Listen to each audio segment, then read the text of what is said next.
A secret recording is out, and it's exposing a network no one was supposed to see. Right now, Jay-Z is facing a storm of scrutiny unlike any in his career. For decades, he's been seen as untouchable, the billionaire mogul who always stayed above the fray. But a series of explosive leaks and testimonies are pulling back the curtain, and what's being revealed could change everything we know about him. The central figure in all of this is 50 Cent. He's claimed to have gathered everything needed for a documentary targeting Jay-Z. When a legal warning arrived from Jay-Z's team, 50 reportedly saw it as proof the truth needed to come out.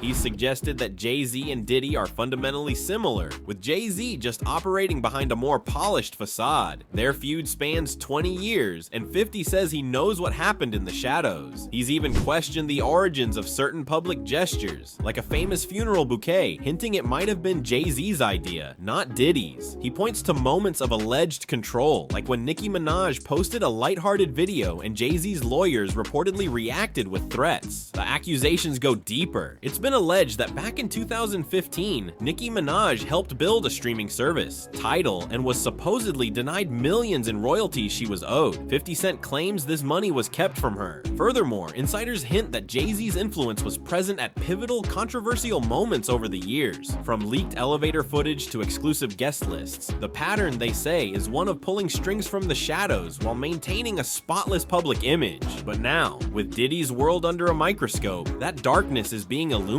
50 Cent insists his mission isn't about attacks, it's about ensuring a buried truth finally sees the light. The situation grew more intense when a clip surfaced of 50 Cent mocking Jay-Z's silence. "He ain't answering the phone," 50 quipped, suggesting Jay-Z was in hiding. The narrative exploded online. Jay-Z was running because 50 had allegedly leaked private communications between Jay-Z and Diddy. For Jay-Z, this is a nightmare, as long-standing rumors about his activities with Diddy are suddenly gaining new life. Commentators began stating Jay-Z Carter was either directly involved or complicit. The tension is palpable, with fears that many are still trapped within a powerful system. In interviews, 50 Cent has clarified he was never part of Diddy's inner circle. Certain invitations made him uncomfortable long ago, and that distance now allows him to speak freely. He says the recent criminal allegations against Diddy didn't surprise him at all. Then singer Jaguar Wright entered the conversation with a devastating claim: Jay-Z is worse than Diddy. She alleges he has inflicted greater harm on women than what Diddy did to Cassie. "I got the scars to prove it," she stated. Wright claims Jay-Z once attacked her and, like Diddy, had the incident recorded. This, she suggests, is why Jay-Z is publicly distancing himself from Diddy, to avoid being caught in the legal crossfire. 50 Cent has also spoken about Jay-Z effectively going into hiding until the Diddy situation passes. Even more serious are the renewed whispers about Jay-Z's potential connection to the tragic death of Kathy White. Let's consider what Jaguar Wright had to say.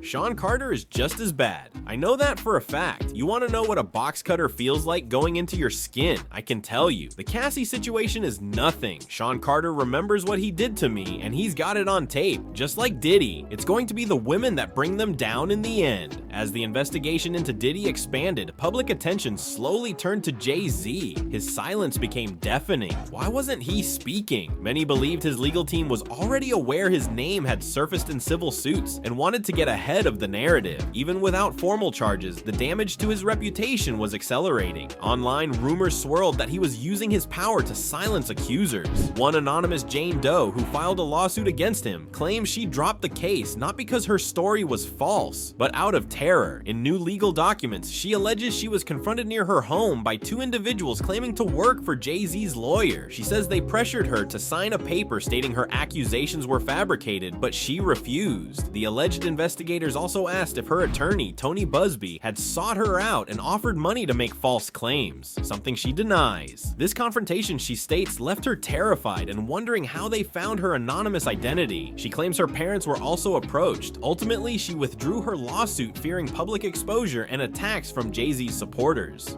Industry experts explain that even one criminal probe can unravel an entire network, implicating anyone closely tied to it. This is why 50 Cent's documentary project is seen as so significant. It's not about one man, it's about exposing how power was wielded behind closed doors, who knew what, and who might be next. Analysts also question how Diddy remained protected for so long, suggesting he built a fortress of influence with powerful allies. Now, reports suggest Diddy might be cooperating with authorities, and a potential part of any deal, providing information on Jay-Z. Commentator Tony Yayo recently dug into this angle.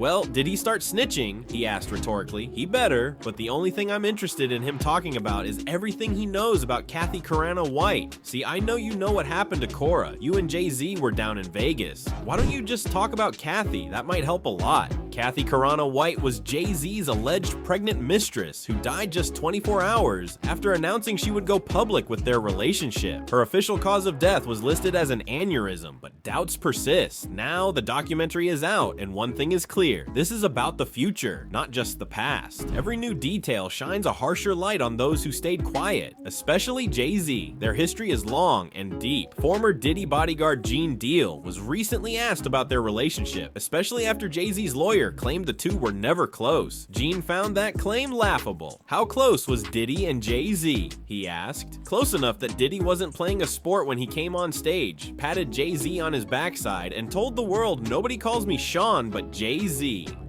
Gene described a specific familiarity, mentioning they had matching skinny white girls and would ask about each other's companions. That to him signals a unique bond. He also recalled an incident where 50 Cent crashed a stage they shared, and Diddy's first move was to pat Jay-Z reassuringly. When asked if he had a personal issue with Jay-Z, Gene said it wasn't about fandom. He remembered an old tense situation that Jay-Z seemingly forgot later, a sign, he says, of how people at that level operate. They cause problems and then forget because they live in a whole other atmosphere, Gene explained. He then made startling comments about the ages of women some artists associated with in the past, implying knowledge of problematic behavior that the industry has long ignored but is now coming to light. Dame Dash, Jay-Z's former partner, has finally spoken out, and what shocks him most isn't just the accusations, it's the reaction. For over 25 years, Jay-Z seemed untouchable, protected by influence and selective media silence. Now that shield is cracking. Dame says this is the first time Jay-Z isn't getting a pass from white mainstream media, noting that while he can sway hip-hop outlets, he can't control people or entertainment tonight. Dame criticized the legal statement distancing Jay-Z from Diddy, calling it extreme and warning it would backfire. He believes Jay-Z's silence is dangerous if he's innocent and says hiding behind lawyers only fuels suspicion. Meanwhile, Tony Yayo explains why 50 Cent stays locked in on Jay-Z. The issue goes deeper than Diddy, it's about respect. Yayo contrasts 50's street-level loyalty with Jay-Z's corporate distance, pointing out his absence from hip-hop's 50th anniversary while attending elite events. He even claims Jay-Z tried blocking 50 from the Super Bowl until Eminem intervened. With critics, rivals, and former allies closing in, Jay-Z's image faces its biggest test yet, a moment that could rewrite hip-hop history.